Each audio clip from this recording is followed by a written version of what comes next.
And in states where wine is sold in groceries, there isn't sales reps that go into grocery stores because they buy as a chain. One person buys for the whole chain. So the UFCW parents, after analyzing this, and they've been supportive many times over the years, we've had this conversation with them, see no increase in jobs at the grocery level, and they only see people like us, their customers of these sales reps, going out of business. And in essence, if you really read between the lines, it only enriches the grocers and does nothing for the working person, the regular person.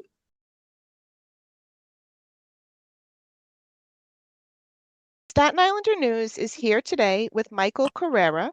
Michael Carrera has served as Executive Director of the Metropolitan Package Store Association, or Metro, since 2008. Founded in 1934, Metro is the premier trade association representing the political and business interests of independently owned wine and liquor retailers across New York State. He has also owned Michael Town Wines and Spirits, located in Brooklyn Heights, New York, since 1995. His establishment was originally licensed in 1934 and is one of the first licenses issued following the end of Prohibition. Michael is a third-generation store owner in the business, following the legacy of his grandfather, father, and uncle. So, good morning, Michael. It's good to have you with us. Thank you for having me. So, the first question that I wanted to talk about, we're kind of here to talk today about the legislation that's pending in the Assembly and the Senate for New York, about changing the licensing laws for wine to allow wine in grocery stores. So, if you can talk a little bit about, or a lot, about the legislation that is pending, what it would do, and what it is, basically. Sure. So this legislation has been around for quite some time. Over almost 20 years ago, the governor at the time, Patterson, even put it in the budget, and the legislature spoke up and decided to get it out of the budget and not have wine and groceries, as you're well aware. So since Prohibition happened in 1934, ended, every state, by the Constitution, is the only industry it's the only industry that the Constitution specifically addresses, and it says that states have the rights to determine how wine and liquor is sold. So, as you know, some states have control states, which means the state has state stores, like Pennsylvania does. And then some states have wine and grocery and beer and grocery, and some states have package stores where they have wine and liquor in a package store. New York decided when that time that they wanted to have a package store system, which is a very vibrant, wonderful system, I believe, and I believe our customers and our consumers and our suppliers all feel that way. So we have over 3,500 wine and liquor stores in New York State. They're in every corner, in every possible spot to serve customers' need. And essentially, we are one of 10 states where wine is not available in grocery stores. And what would happen to wine and liquor stores if this legislation passed is many of them would go out of business. They actually passed a legislation 3 years ago in Colorado and has been detrimental to stores like mine. The groceries got to sell wine, and after the legislature actually pushed back against it, they had put a referendum. Millions and millions of dollars was spent by the grocers, Costco's, Amazons, all the rich corporations that you could think of, publicly held, and they barely passed it by it was like 50.2 to 48.8 or something like that. So for something crazy like that. So the point is that we have a lot of big rich companies that are lobbying and PRing and spending an inordinate amount of time on this subject. And so obviously I'm here to defend our companies, our small New York State businesses, which are owned by people like myself and lots of folks that live in your neighborhoods and are New Yorkers that have families that are trying to pay their bills. And as a New Yorker, a person who lives in Brooklyn, and I grew up on Staten Island, the reality is there's a lot of empty storefronts all over the place. I was just at dinner on Newdorp Lane. There's storefronts empty. So if this something like this passes, you're going to see lots of more empty storefronts, which will be liquor stores. We are one of the last few stores left on main streets all across New York, independent businesses. There isn't any more florists, butchers, all these different things. The groceries have just, like an octopus, they just want to keep on taking. So, why is this product any different than, let's say, paper towels or greeting cards? Well, first off, if you buy too much paper towels, you buy it in the middle of the night, and you get on the Staten Island Expressway and overdo it, and get sold by minors. There's a control factor to this. That's why they built this system. There's a lot of folks out there that don't want to see access to wine and liquor expanded. They don't want to see it in thousands and thousands more accounts. They don't want to see it when they go to the grocery store. They don't want to see it with their children. They're dragging them into a convenience store. So I'm actually sitting here in Florida visiting my aunt, and when you go in Florida, every place has wine and liquor, and that's a different system. Our state chose not to do that. There's a lot of folks who feel strongly, groups that feels very strongly that would be not good for society and certainly not good for small businesses and not good for main streets. So, but this is the truth. If you drink one bottle of Pinot Grigio a night or one bottle of Pinot Grigio a week, and it's available now in 10 times the outlets because groceries get to sell it, you're not going to drink more Pinot Grigio. You're going to drink the same Pinot Grigio, just most likely going to buy it differently. And that's going to put small business like us out of business. That's not going to add to the state's tax coffers. That's not going to add to the state's licensing fees because you're going to actually have stores go out of business. And consumers are going to have less access to great products. The nice thing, this is an interesting fact, New York has one of the largest selections filed with the state liquor authority of wine and liquor brands. And the reason is because we're independents, and independent states, like independent meaning independent stores like mine and others, have are more, they curate products. They're more interested in stories. They're more interested in local products. If a distillery or a winery opens up in Brooklyn or Staten Island, we're more that interested in talk. When you deal with a grocery, you're dealing with a chain buyer. That person may be in Texas. That person may be in Maryland.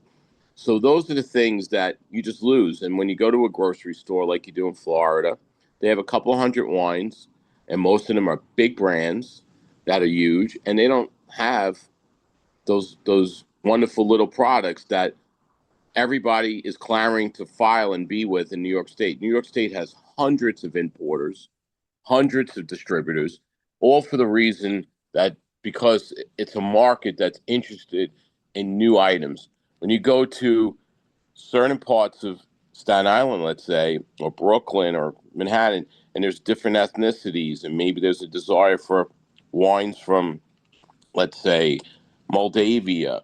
There are wines very available and they're sold in those communities. And the reason is because there's a selection and there's a purveyor who understands that. You're not going to get that from big box. So that's another argument. So when they sit here and they tell us how they're going to change the world, the wine and liquor world for the better, I vehemently disagree. And I could talk about this subject and not take a breath for hours. And I feel very passionate about it. And I have nothing but respect for these companies. They want to get bigger. They want to enhance their bottom line. Jeff Bezos wants to be a richer guy. He owns Whole Foods. We have a few of them on Staten Island and all over the city. Those are the people who want. They just want more. It's never enough. They look at all our little businesses as something to taste on the buffet line, and they want to consume it. And that's just not okay with me. I don't think New York State is not that kind of town. New York is not. There's a lot of legislatures out there who are really supportive of us. The governor has not put it in the budget, which is great, and she supports small businesses and people like us. So I think New York is that kind of town. It's not the town that wants to have one person own 200 liquor stores or 200 bagel stores. They want to see regular people get ahead, and that's what we're all about. And that's why I'm proud to be a New Yorker. Right. So whereas one person can just keep getting richer and richer rather than spreading it around to other smaller companies and stuff like that. And I like what you were talking about with what you were talking about could be called like boutique, kind of like boutique wines and boutique liquors and stuff like that. They can take hold here because they're the small businesses can actually get them and want to get more selection rather than less. Right. And also, I wanted to mention if people have noticed on Staten Island, we have with a liquor store as you walk out, like right there, and we have with a liquor store right outside. So Correct. now, if the grocery stores took that business, those two places, and I'm sure there are other ones on Staten Island, they would be gone. I mean, I can't see. So we only sell. Sorry about that. There's only two items we sell: wine and liquor, and obviously groceries sell thousands of items, right? So I apologize. So No problem. we sell two products: wine and liquor. As you know, groceries sell many, many items, and of the two products, wine and liquor, wine is probably 50% of a lot of store sales, some even higher, and they're a greater proportion of the profits. And as you can imagine, if you had a grocery, which is usually the so as you know, you asked me about you commented about how obviously next door to a lot of wine and liquor stores is a shop is they're in shopping centers and they have grocers. So at the end of the day, as you all know, there's grocery stores. They anchors of usually the malls of strip malls and shopping plazas, and usually there's a liquor store in there. We sell two items: wine and liquor. Usually, wine is 50 or more percent of our business, and wine is more profitable than liquor. So if you take wine out of that store and you give it to the grocery, even if we get to still sell it and they get to sell it, you know that the liquor store's business is wine and liquor store's business is going to go down. And our tipping point is threshold for making a profit after all your expenses. New York has the highest rent per square foot of any city. It's just it's not going to work. The math does not work. And I just want to add to you, if you've been reading, and I know you're in the in the in the business of news, and I'm sure you see this all the time. Wine has been down sales over the last 7 or 8 years. They're actually ripping up vines in California. People are not drinking as much for many reasons. Legalization of marijuana, the use of Ozempic has turned people away. Younger people aren't into wine and spirits. All sorts of reasons. We also have a lot of issues with tariffs, which are causing prices of wine to go up and not as affordable because of what's going on nationally and internationally with tariffs. So you have all these factors coming into play. And like I said, once again, these grocers, and the sad thing about this is we are constantly forced. I just was up in Albany Monday with 150 store owners to take our day to go lobby and talk to legislators and had some great conversations. But we just don't have the resources that these giant companies have, governmental affairs and all that stuff, as you're well aware. It is really truly David against Goliath, and they do this every year, and they do not stop. And it just we're always defending our turf, and in a very and our turf is our livelihood. It's our homes. We pay our mortgages. We send our kids to school. I've met hundreds of retailers who, they have. I've known their little kids. They're grown up, worked in the store, helped them out, go to college. It's a great story. But I'm a product of that. Many of these people who own these stores are first generation Americans who work hard, part of the community. They're great success stories, but they will practically live in their stores. And they're doing the service. There's plenty of wine and liquor available. There's plenty of liquor stores. There isn't a corner in New York State that's in need of a wine and liquor spot. It's the products are available. It's a great state to purchase wine, to sell wine. Even though, like I said, there are some difficulties in the industry that hopefully are short term. We love promoting new products. wineries throughout the world want to kick their brands off in New York, and they do that for a reason. So, for instance, like a state like Florida, because it's such big box, you have such a smaller selection, even though they have a bigger population of brands, because when you have a, the big companies control, the little brands can't get themselves slotted in. It's just like anything else. It's you know all about this, and it's hard for them to get going. So here they have an opportunity. They have a very vibrant independent market for wine and liquor retailers. Right. And like what you were saying about how it's hard to get in, that's the case with like even little sodas or companies that want to make a beverage or they want to make a candy. They have to find a way to get in because they're smaller and they're not going to have that kind of budget. And one thing that I had wanted to ask about is everybody knows that there's like beer in grocery stores. Can you kind of explain a little bit of how that's different and what ways beer and all of that stuff is licensed and how they can sell that Sure. as opposed to the other? So in the beginning at the end of Prohibition, they deemed beer as less strong, or even though there are some strong beers, truthfully, um, there's beer was less stronger, and it was more accommodative of the masses. It was probably also a business move because at the time, the beer, even though these companies were all pretty much out of business during Prohibition,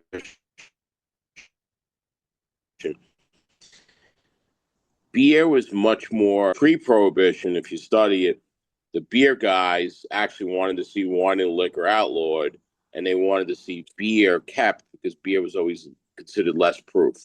So beer is taxed much lighter than wine and liquor. It's considered less of a stronger product. So that it's most likely at the time was a business move and a societal move. They didn't perceive it as as something that people could get hurt over. Let's face it, abusing wine and liquor and overindulging or getting minors to sell it now is problematic. But I have to tell you something. You all go to grocery stores all over Staten Island, all over the city. How many self checkouts do you have? Let Like me five ask or you six in something, each store. Yeah. right? And let's be honest. If your 17-year-old kid takes your husband's ID and goes in there and buys 2 6 packs of beer and walks through the thing and puts his ID there, he's getting 2 6 packs of beer. That doesn't happen in a liquor store. A, we are not allowed to have self checkouts. B, we are obviously there watching. I'm only allowed to own one liquor store. It was designed this way so that I'm in my store. I'm taking care of my store. I'm paying attention to these things, and it's not a chain that's just monetizing something that really can be dangerous. I mean, I respect the product and I don't use it dangerously, but I'm sure any parent would like to say, would be so thrilled that beer is, when you really ask him, can be bought at a self checkout. Or how about this? The other 17-year-old friend is running the self checkout, and he sees his friend come in, and he's like, "Oh yeah, okay, okay." Like that's how it goes. I mean, I was 17 once too. So we all are. So it just doesn't happen in my store. So it doesn't happen in liquor stores. It's you don't really, you're not in a liquor store unless you're of age or you're with your parent who's of age. So it's a much different experience. And there's a lot of folks in New York who feel very strongly about that and feel very, very, very that this is something, that system they'd like to continue in place. I feel that way, and so do a lot of legislators feel that way. Right. And So they're government. so basically in a grocery store, those things that you see like the malt liquors and the beer, that's because it's lower proof that they're allowed to Right. sell that. It's kind Generally, of yes. classified differently. Right. Okay. That's the difference. And that's interesting what you said that you can only own one store. So there basically cannot be any chains of liquor Right. stores in New York. Yes, and so if you want to, so that's another thing. You basically made the system where we really are one store owners. We're not investors. We're small businessmen and women. And now you all of a sudden want to change a law that would make us compete with a company that like Amazon owns and who has trucking distribution. We're going to get destroyed. and like I said, it's still the system works great. We have great products. We have everything consumers need. The system works. And you want to laugh? We could supply this with you. Um, the people from Butler easily could email it to you. We have a letter from the United Food and Commercial Workers Union, the sales rep organization that sells us wine from the wholesalers, are members of the UFCW, and they were the parent union, the grocers, that the people that represent grocery workers wrote a letter to the governor of the state of New York saying this would only hurt sales reps and would only hurt store owners who are our customers for these reps and not add any jobs and essentially only enrich the owners of the groceries. And they wrote a letter to the governor. So we'd happily share it with you if you'd like to see it. Yeah, sure. And that's interesting because what you're saying about like the wine and grocery stores, and you can only have one owner of a liquor store, like grocery stores are giant chains, so that would like kind of take away that protection also. Right. And when you were t one of the things that I was curious about is you were saying that you guys are supported by the UFCW. Are liquor store workers also unionized? No, because we are like I said, we're independent small businesses. Most of our stores are run by families, and there are I believe have been some exceptions, but like I said, most of us are just small business people, one stop shops. And most of our people have parts. We have some managers and then we have some part time workers. Like I have 10 employees, a couple managers, and eight part time people in my shop, but that's about the normal case of it. So, and we have guys going to college who, just trying to make some extra money. And we have people who support their families. Our managers have been with us 10, 15 years. And that's a lot. You'll see that a lot throughout these stores, these kind of stores. Right, right. And also, I wanted to mention something about convenience. Like people, if you put it in grocery stores, it becomes like convenient. People don't give it a second thought. They don't realize what was lost when they see it on the shelves and what, Right. what was behind it and why they should go to independent liquor stores. Right. That's obviously the argument, and that's what the grocers are saying. My attitude is if you ask these customers, how do you feel about empty storefronts and your local liquor store go out of business with their nice selection, and now you get to buy? A lot of folks say, huh, you didn't ask me that second question. On the survey, you only asked me, how would you like to buy wine in grocery stores? Of course, everybody will say yes. So but I do also, when we ask the second question, we have had a lot of customers sign. Um, we've had a lot of customers actually sign petitions saying they would not like to see that happen. And when you were mentioning about how it would make the liquor stores and the wine stores go out of business if this also became a law, would it have an effect on like the vineyards themselves, the smaller ones? I do think so. I mean, there's vineyards in upstate New York that uh, depend on doing business with independent stores. They are not big enough and not as powerful enough as the big wineries, international and California wineries. So of course, the grocers will say, "Oh, we would promote local." My attitude is, you're not going to be able to promote local because they're too small, and they're not going to be able to come out and get to you and deliver to you and sell to you. Big stores, grocers, including Whole Foods and all that, as you know, and Stop and Shop, carry one or two of the main brands. So if you buy pancake mix, and there's 20 brands of pancake bricks, Whole Foods will have one or two of the big ones, and then they'll have six private labels that you don't even realize are private labels. They will do that with wine. They can, and they do that every state, and they can do that here. It's legal. So Whole Foods would do that. Wegmans would do that. They're known for that, and that's how they make their money. They don't make their money selling Pillsbury, you know, flour. They make their money selling Stop and Shop flour, and they will do that with wine. So it is not going to benefit the most of New York State's wineries are really small, and they will not be able to do that kind of business. That's not they're not geared for that, and they're not going to succeed at that. So by private label, you mean like Stop and Shop or Whole Foods or whoever it might be would have a wine that's from a vineyard, and then they would have the same wine with their label on it? Like, is They that what you would mean by either that? get somebody else to make their wine. Yes, that's what they do. And then they cut out the wholesaler, they cut out the salesperson, and they make their own wine. They don't. They'll go get. They'll buy wine in bulk. Yes, they do that all the time. They're known for that. Okay. And so And you you were won't talking. see the selection. You'll just see, you'll see, like I said, the bigger brands, and then you'll see a lot of private labels.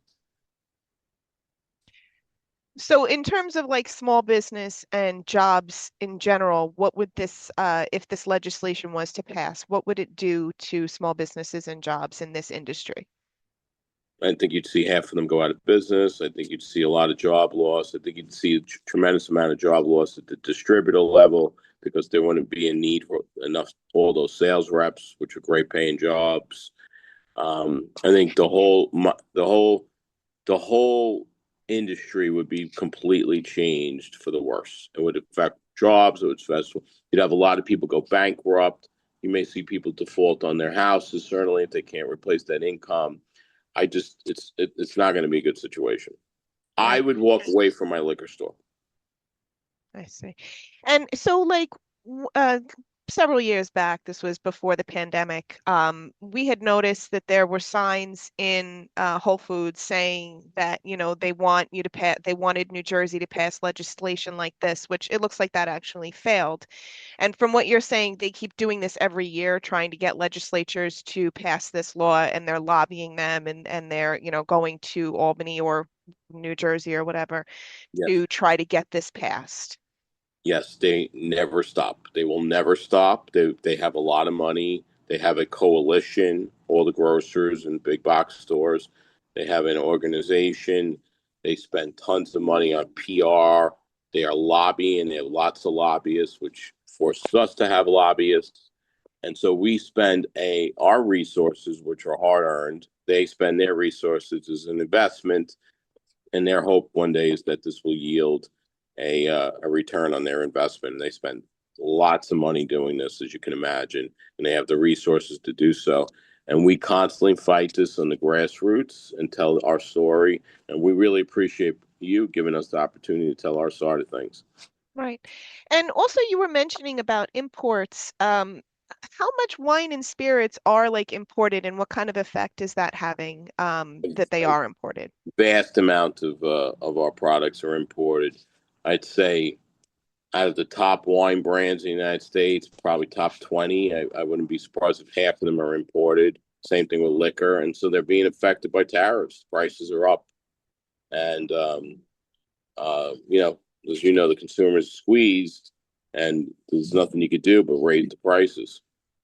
And you were saying about the UFCW. Can you talk a little bit more about that? You said that they also represent grocery store workers? Is that what you said, or did I get So that wrong? UFCW has we'll send you the letters. This will give you exact clarity to this to answer this question for you. But the UFCW is obviously a giant food and commercial workers union. One of their locals is actually the sales reps that sell me wine and liquor. They work for the distributors, the wholesalers, and they would obviously be adversely affected if wine went into grocery stores because liquor stores and wine stores would go out of business. So those sales reps would not be needed anymore. And in states where wine is sold in groceries, there isn't sales reps that go into grocery stores because they buy as a chain. One person buys for the whole chain. So the UFCW parent, after analyzing this, and they've been supportive many times over the years, we've had this conversation with them, see no increase in jobs at the grocery level, and they only see people like us, their customers, are these sales reps going out of business. And in essence, if you really read between the lines, it only enriches the grocers and does nothing for the working person, the regular person. And I think it's a very powerful letter coming from an organization that obviously represents groceries. So we could send you the letter and it speaks for itself. It speaks much better than what I just said. So we'll Right. get that. And when it comes to like New York, like what you were saying about New York, how we have all these boutique wines and a lot of stuff gets their start here. If they were to pass this in New York, it would be kind of like a chain reaction where it would make the liquor stores go out of business, then the wineries and the producers and then the distributor and then like kind of like a chain reaction up Absolutely. the So pipe. well said. So well said and well thought. Yes, you're right. And that will happen. It's it's interesting. Just a quick story. I have a insurance broker who's a good friend of mine. His name is Tyler, and he has a lot of liquor stores that he does business with. He has 70 liquor stores that he helps get insurance. So what happens to a guy like Tyler, and he has a handful of employees, and a lot of his customers are liquor stores. He's very good at what he does. So, does Tyler let go somebody? Does he go out of business? I don't know, but it Mhm. can't help his business because Whole Foods is not calling him. No, right, exactly. And you were mentioning something about Ozempic and Wegovy. They make people not, or are you not allowed to drink? It's no, it's not that you're not allowed, but it seems to be having an adverse reaction to people drinking. Obviously, people are consuming less of everything, food and anything they do because they're eating less, right? But they just don't seem to feel good when they have a glass of wine or drink wine. And I'm hearing this from a lot of people that I know that are on it, and they just tell us it it doesn't react well. So that has affected our business for sure, without a doubt. And there's just articles all over about the conversations. Okay. And how is your organization, especially since you're smaller, you have less money than their lobbying organizations. What are you guys doing to raise awareness and what are you planning for the future to kind of keep pushing this issue? Uh, Well, we always are lobbying. We're always in Albany. We do lobby days. We call and speak to our legislator. We have a campaign which we could share with you about saving New York liquors and wine stores. So we have a writing campaign, which a lot of folks have been doing. Customers, store owners, friends, everybody feels very sympathetic. Gotten a lot of red letters out to elected officials to make them aware of the subject, and it's been very well received. But we have a lot of grassroots conversations with legislators. We have a lot of people who own liquor stores and wine stores who live in our communities. The people who own Whole Foods don't live in our communities. We vote. We live here. We talk about. We care about our communities. Most liquor store owners live in the same zip code or close to the same zip code of where their store is, Oh, and we're trained right away. So you know how it goes. So we're New Yorkers, and we're getting our voice out there. We're very active, and that's what we do. And so I have a lot of conversations like I am with you. okay. Okay, perfect. Okay, so I really just had a couple of more things that I wanted to talk about. Um, there was a lot of people, we were talking about convenience before and how people don't really think about what they're, shopping for and stuff like that. Like when it's just appears on the grocery store, they don't realize the effect that it might have had, like on other community small businesses. So if you could talk a little bit about just why people should kind of overlook the convenience aspect. Sure. I mean, we've actually talked about this, and we've done studies, and we've also commissioned even surveys. Uh, and also the grocers have too. Usually they slip in a survey with a bunch of other conversations about how they slip in about this conversation, how you know you think about you know this detergent. What do you think about surveys all the time, these companies? But when you actually ask a deliberate set of questions like, how would you feel about wine and groceries? How would you feel about your store potentially local store going out of business? How do you feel about your local uh, streets having more and more empty storefronts? People actually start thinking and conversing about this, and they concern. So we have all the time. You're We breaking up a also have little to. bit. I'm tired of seeing jobs lost. I'm tired of. I'm tired of seeing storefronts empty.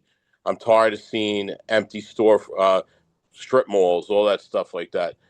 So I think this is a reality that people are very obviously interested in convenience, but they're also interested in their communities. And so this is something obviously the grocers are running up the flagpole with this, that, wine should be sold with cheese. It's a natural complement. Well, we sell a lot of wine in New York State, and it's a system that works great. So there's a lot of other things we should fix in New York State. We don't need to fix this thing. So it's a big business taken from a little business. So that's my answer, and that's the general answer I hear from even legislators. Like, of course they're going to say that. Of course they want your product. They want every product. The groceries want to sell everything. Right. And actually, there was someone in the 1800s. I'm going to try and find the quote and kind of put it on the screen. How, when it comes to like cost, a lot of people, the consumer, just thinks about cost sometimes, and they don't realize that the reason it costs less is because they took over the business from someone else, where the higher cost, yes, it costs more, but you're actually supporting like local businesses, small businesses, rather than like it was actually about monopolies. Right. That the quote was, his name was Lewis something. I can't remember Oh, his I'd love last to see name. I have that. to Thank find you. that. Like it was like in 1830 or something, like Right. before all of this happened. And that's well said, because you think about this, and yeah, I mean we all are subject to that, right?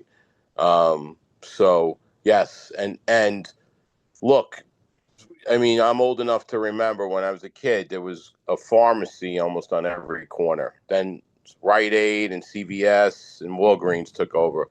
Now they're all out of business, and you buy your drugs online. And so you have all these empty storefronts. Meanwhile, when you used to have that local pharmacy and you walked in, I grew up on Staten Island. There was a pharmacist on Broadway and Forest Avenue, Nate's. Papazian Pharmacy.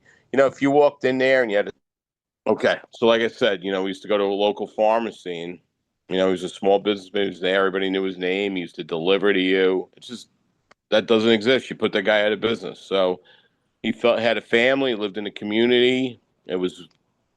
I think everybody misses that kind of thing. So Yeah. I'm Actually, we were. nostalgic, maybe, but I think this is all what we like about businesses. So Yeah, I mean, it's not really, I don't think it's nostalgic so much as like these are real people whose real lives were affected. And the store that you're mentioning, we were just driving past there the other day. We don't usually go in that area. And yeah, he's gone. And it had changed from the name you said, and it was Nate's for the longest time. And over there at Nate's, you could get your prescriptions filled, you could get your orthotics, they would deliver to you. It was great.